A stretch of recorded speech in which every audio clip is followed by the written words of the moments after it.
Hoje vamos revelar os segredos da operação do restaurante Cantaloupe, em São Paulo. Achava que o Itaim ia crescer muito, o jardim já estava meio saturado. Você vai conhecer tudo o que acontece nos bastidores. Vamos conversar com o sócio, com o chefe de cozinha, caminhar pelos bastidores do restaurante. E a concorrência é forte. Caraca, Valdir, não acaba nunca isso aqui? Tem que estar 100% concentrado todos os dias. Vem com a gente, que eu tenho certeza que você vai curtir demais do outro lado do balcão. Hoje a gente está aqui no Cantaloupe, estamos aqui com o Daniel Sargoff. Falei certo, Daniel? Sim. E a gente vai conversar sobre o conceito do restaurante, que é diferente dos outros restaurantes que a gente tem ido no nosso programa do outro lado do balcão. O que você tinha na cabeça em 1996, quando você resolveu abrir o Cantaloupe? Foi uma mudança radical na minha vida. Logo cedo eu tive que assumir uma distribuidora atacadista de produtos farmacêuticos. E aí eu fiquei 8 anos e resolvi mudar de carreira. E o que era o meu hobby, que eu gostava de gastronomia, enologia, passou a ser o meu negócio. E fui procurar imóveis e achava que o Itaim ia crescer muito. O jardim já estava meio saturado, com limitações e tal. Ou seja, você decidiu abrir um restaurante? Sim. Quando cheguei aqui era bem maior do que eu imaginava. Estava começando minha carreira, você imagina começar com um restaurante desse tamanho. Eu nunca imaginei uma coisa dessa. E aí chegamos aqui, olhei o imóvel e falei, não, é aqui mesmo. Mas quando nós começamos a mexer, nós vimos que um alto forno aqui incendiou toda a estrutura do prédio. Então foi bom, antiga. Vamos pôr no chão e começar do zero, mas mantendo esse aspecto fabril, de uma antiga fábrica que remetesse ao que era aqui. E escolhemos o Arthur Carlos para fazer o projeto. E eu queria alguma coisa diferente que tivesse esse aspecto de amplitude de ambientes, muito verde, luz natural, água, fogo, tivesse uns elementos presentes. Ou seja, você foi o artífice do restaurante. Sim, exatamente. E aí você transmitiu esse conceito para o arquiteto, pegou um dos melhores arquitetos de São Paulo e falou, eu quero isso. E ele fez um projeto que até hoje é contemporâneo. Nós ganhamos alguns prêmios, fomos revisitados em várias publicações internacionais de arquitetura de restaurantes. E isso deu um destaque muito grande. E as pessoas que vinham aqui no início abriam essa porta, que é uma porta gigante, ninguém sabe o que tem para dentro da porta. Então tem esse aspecto de uma surpresa. Quando foi sucesso imediato? Foi. Eu não tinha experiência em gastronomia e nós éramos clientes do Lohan. Então nós fizemos o primeiro trabalho de consultoria aqui no Brasil. Na época Ele sendo consultor de vocês? Ele sendo consultor. Na época tinham 2 chefes franceses que faziam consultoria em Tóquio. Falei, bom, se a França funciona em Tóquio, acredito que também é uma base francesa que funcione pra gente. A gente está aqui com o Valdir. O Valdir é o chefe de cozinha do Cantaloupe. Valdir, você mostra pra gente a sua cozinha? Opa, vamos nessa. Bora lá. Vamos lá.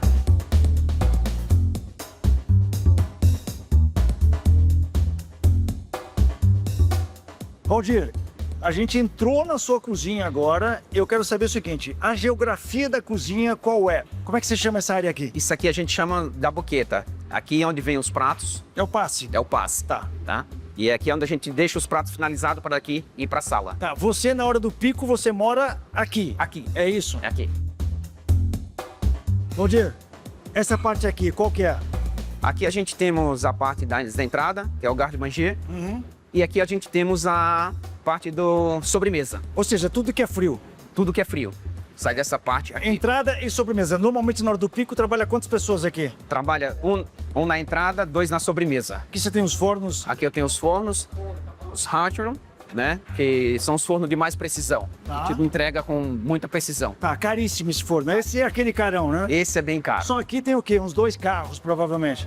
Tem 2 carros populares.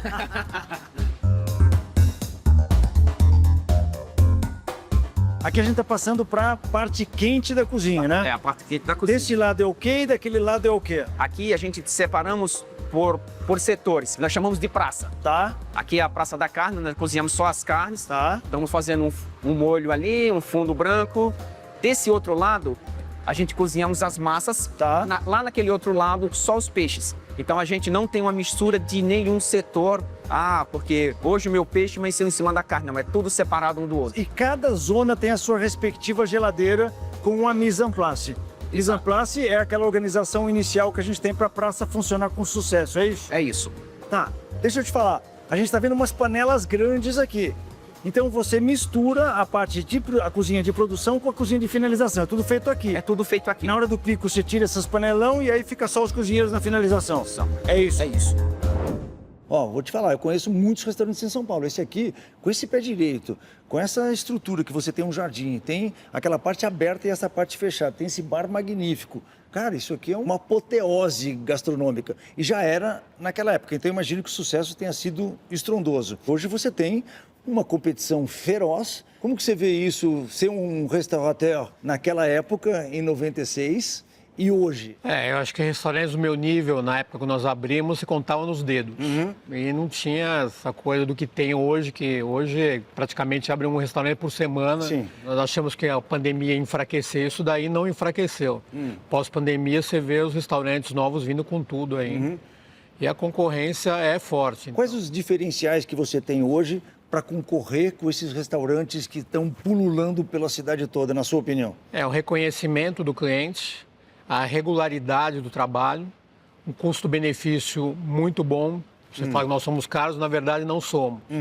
E a gente procura usar ingredientes absolutamente de primeira. Então, tudo que tem aqui é do bom e do melhor, a gente não economiza em absolutamente nada. As pessoas não querem, eu fui um dia no restaurante e comi bem, aí fui no outro não comi bem. Então, a regularidade é muito importante, tem que ser muito consistente. Quando a gente fala de tecnologia para restaurante, o que mudou? O que a tecnologia te ajuda hoje em dia? Eu acho que o grande impacto é na cozinha. Eu acho que a atmosfera modificada foi um grande divisor de águas, porque hoje eu consigo ter basicamente os produtos todos a vácuo. Eu consigo fazer o pré-tempero, pré-cocção, e aí eu entro na atmosfera modificada, faço cozimento no sous vide. E praticamente só finalizo. Então isso é muito mais fácil, porque antigamente eu sabia se eu ia vender 30 patos no dia ou ia ser vender um pato, mas eu tinha que estar preparado para vender os 30 patos. Fala pra galera rapidão, o que significa atmosfera modificada? Então eu vou fazer a pré-cocção e aí eu vou baixar a temperatura repentinamente.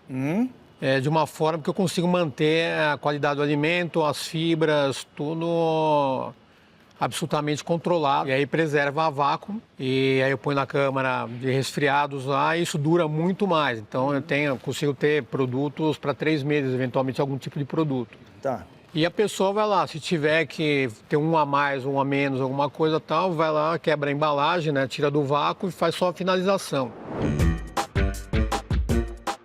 Valdir, então aqui, opa, espera um pouquinho, aqui tem uma parada interessantíssima. O que é esse saquinho a vácuo fazendo nesta água quente aqui? Explica pra galera. Isso aqui a gente tá com um caldo, Tá? um molho, Tá regenerando ele aqui. regenerando ele aqui. Trazendo ele à temperatura. Isso, para depois a gente continuar com a cocção, Tá. com esse caldo que a gente já deixa no saco a vácuo para facilitar o nosso serviço do dia a dia. Tá, é isso. Então o vácuo veio para facilitar isso. Isso. Ou seja, você regenera ele aqui, tá prontíssimo, na hora é só cortar e colocar na panela. Isso mesmo. Muito bom. E aqui nós temos o quê? A praça de massas A praça de massas fica aqui. e a praça de peixes. A praça de peixes. E na praça de peixe você tem aqui, você grelha o peixe, Aqui eu tenho a chapa, grelho. e aqui Isso aqui a gente usa para fazer as finalizações.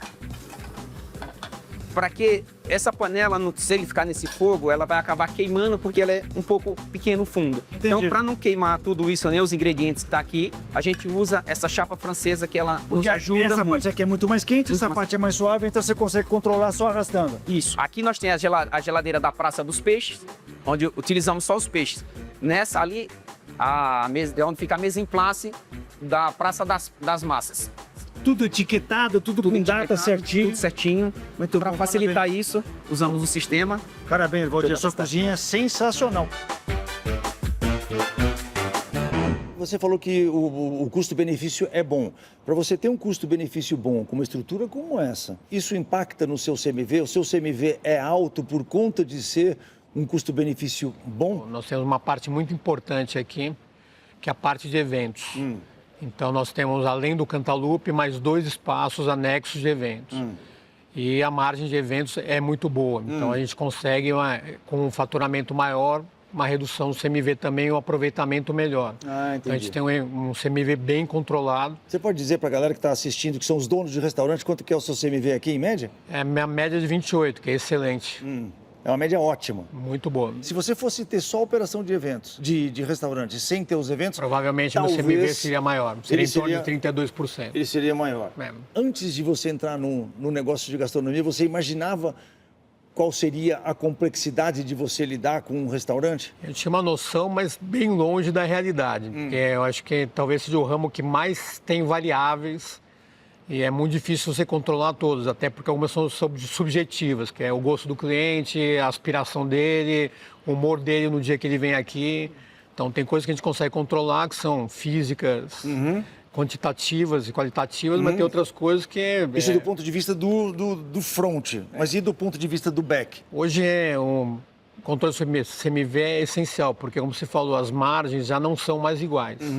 A concorrência é muito grande, então a gente foi ao longo dos anos achatando. Então, para isso... Com relação ao ano passado, você tinha margens muito maiores Muito do que você tem maiores. hoje. Todo mundo, né? Sim. E hoje você tem que comprar muito bem. Então, para a gente, a parte de compras aqui é essencial, que é o que garante que o meu CMV vai ficar num patamar que eu quero e que eu tenha qualidade. Então, fazemos tomadas de preço toda semana, mudamos de fornecedores se tiver alguma inconsistência. E isso, a compra é essencial hoje em dia. Eu acho que a grande base do restaurante é conseguir controlar os custos.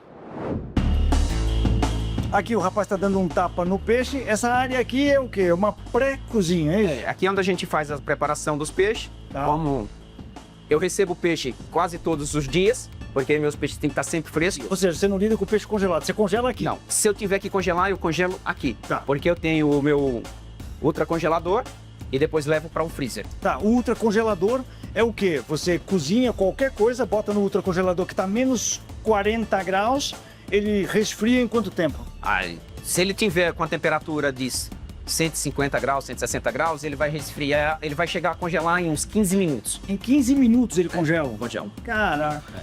Isso te ajuda muito na cozinha. Ajuda muito, porque principalmente quando você está fazendo uma cocção em sous vide. Então você precisa parar aquele cozimento.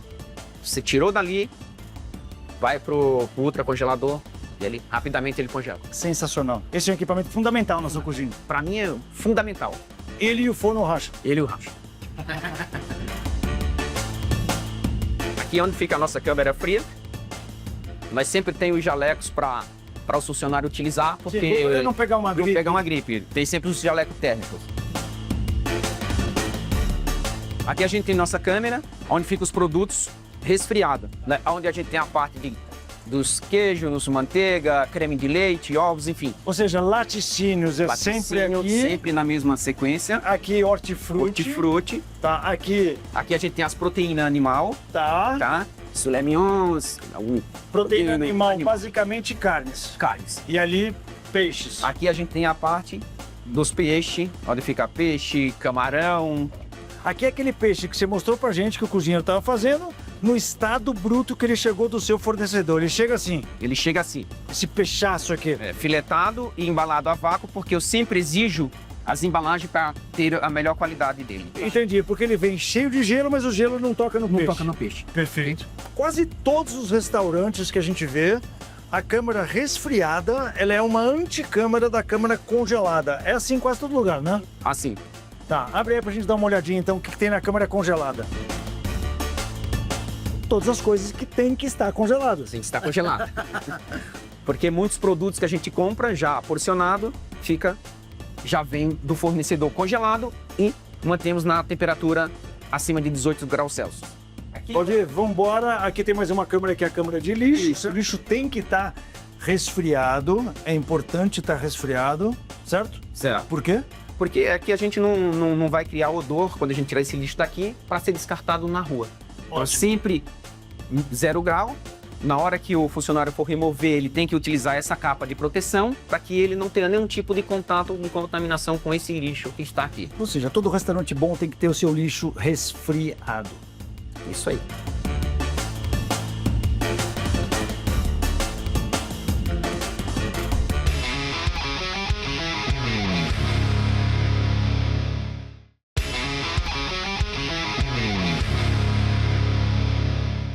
Como que você faz a divulgação do seu negócio? Fora o boca a boca, você dá uma impulsionada no marketing de alguma maneira? Você gasta grana com marketing? Nós temos 2 assessorias. Uma basicamente é de imprensa e a outra é de mídias sociais. E hoje bastante a parte de mídias é muito forte. E você vê o que tem de gente, de influencers e tal, que vão no lugar que, de repente, catapulta um lugar por alguma postagem que põe, que tem visualizações. Mas você faz alguma ação para esse mercado de influências? E nós geramos coisas aqui. Se você não gerar coisa, você não tem movimento. Então, a gente tem sempre um festival, tem sempre pratos diferentes, tem ações diferentes, tem wine dinners, tem várias coisas que as pessoas possam estar sempre lembrando que continuamos depois de 28 anos e continuamos bem. Ou seja, aí você investe em tráfego pago, então? Exatamente. Na internet. Uau! Que espaço é esse aqui, Valdir? Explica pra gente. Isso aqui é um espaço de eventos que a gente temos aqui compacto do restaurante. A maioria dos almoços é corporativo e à noite sempre é aniversário, é um casamento, é um... qualquer tipo de eventos, uma boda de prata, boda de ouros, enfim. Corporativos e sociais. Isso.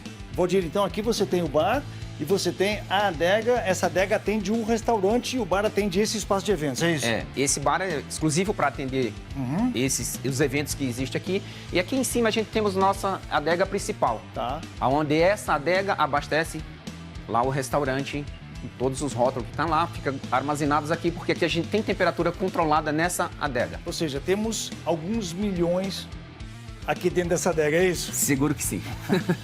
Pra onde que a gente vai agora, Valdir? Agora a gente vai mostrar a parte onde a gente fazemos as massas. Vambora. Vamos nessa.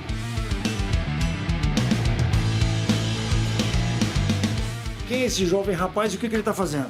O Valdemir, ele faz nossas massas frescas, são tudo feito aqui. Tá. Tudo massa fresca. Tudo massa fresca. Desenrola naquela máquina, Isso. estica aqui, Isso é um... corta com essa parada aqui. Isso é um cilindro onde a gente faz todo o processo da massa, né? E aí, daí pra frente, começa o procedimento do ravioli, do talharim, sei lá, imagine milhões de coisas que você quiser fazer. Perfeito.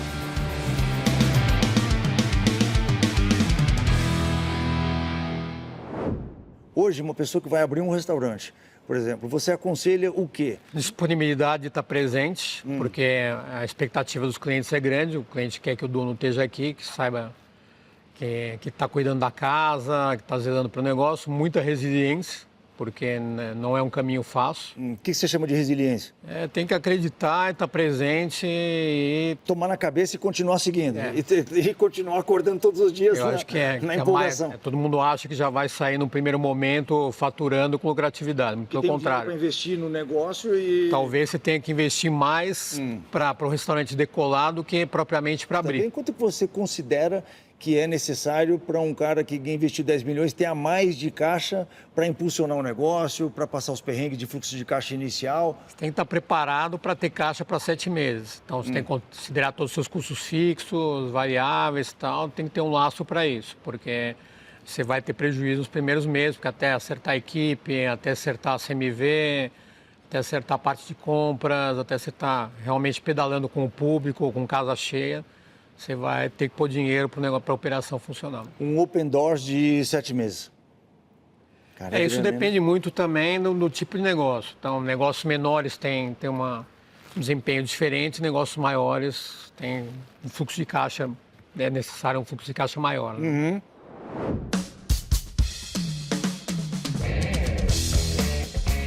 Estamos entrando aonde?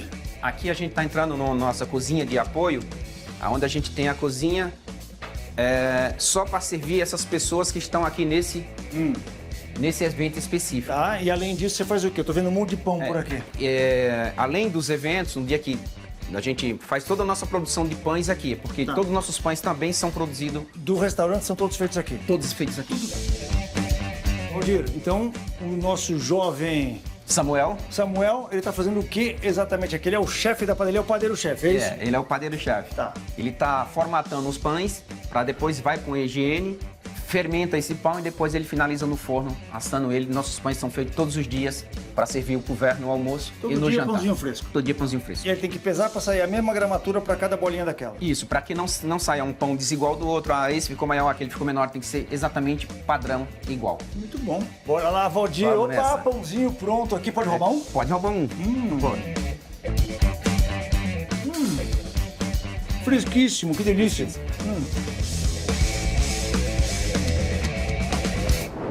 Você acabou de investir num negócio parecido com o seu. Você acha que esse é o melhor modelo de negócio ou você investiu num negócio parecido, no mesmo modelo de negócio, porque é um modelo de negócio que você conhece? Mas tem algum modelo que você considera legal para um investidor que está pensando em inaugurar um restaurante? Eu aconselharia pegar lugares menores, com menos investimento em reforma, e que você consiga ter sempre a casa cheia, com movimento, porque os espaços maiores são muito mais difíceis de trabalhar. O esforço para eu ter minha casa cheia aqui é muito maior do que se eu tivesse que começar hoje, eu começaria com uma coisa menor. E o que é importante dos negócios menores, porque nós estamos tendo um problema muito sério de mão de obra, não é só Brasil, é no mundo. Mas especificamente aqui é muito difícil hoje em dia você conseguir gente para trabalhar como conseguia antigamente.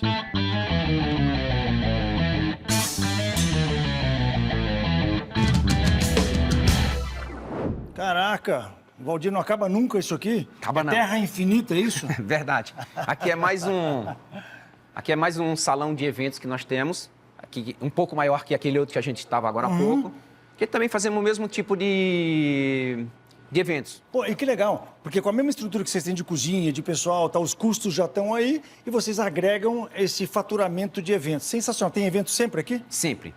Que Pra esse lado. espaço sensacional. Bora voltar pro restaurante então? Vamos nessa.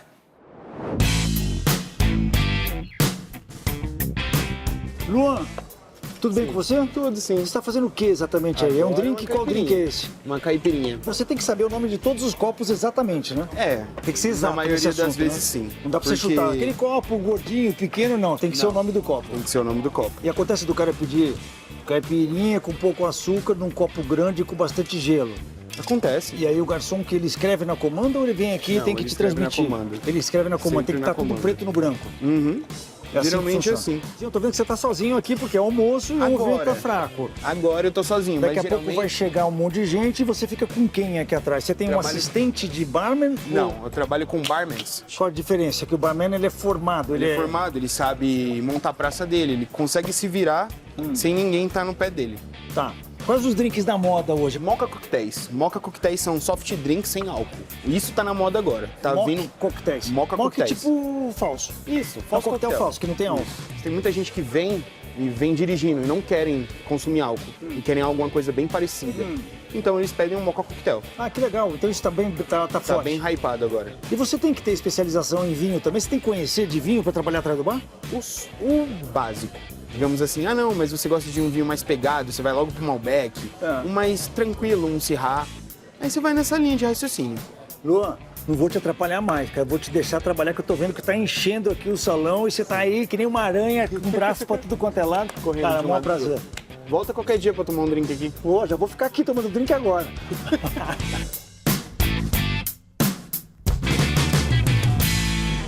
Valdir, tem uma pergunta pra você sobre cozinha. Cozinha é uma pressão tremenda, né? É um trabalho de pressão. O cara que não tá acostumado com essa pressão não pode trabalhar na cozinha, né? Não, realmente é pressão o tempo inteiro. Calor, o cara trabalha de pé, aí chega comando, o cara tem que fazer mil coisas, não pode tirar a atenção do que ele está fazendo, né? Não pode pensar em outra coisa a não ser aquilo que ele está fazendo. Tem que estar 100% concentrado todos os dias, porque se você perdeu a concentração, você simplesmente vai atrapalhar todo o andamento da cozinha. Não dá para tirar a atenção. O que gera perrengue na cozinha? Tem dois aspectos. Muitas vezes, uma comanda errada. Que o garçom enviou a comanda errada e você machou o prato e na hora que você fez a execução, o garçom fala, poxa, não era exatamente isso. E aí, qual é o procedimento? E aí você tem que voltar a fazer a execução daquilo que realmente ele pediu. E isso já começa a tumultuar. E volta todos os pratos da mesa ou volta só aquele que tem que ser refeito?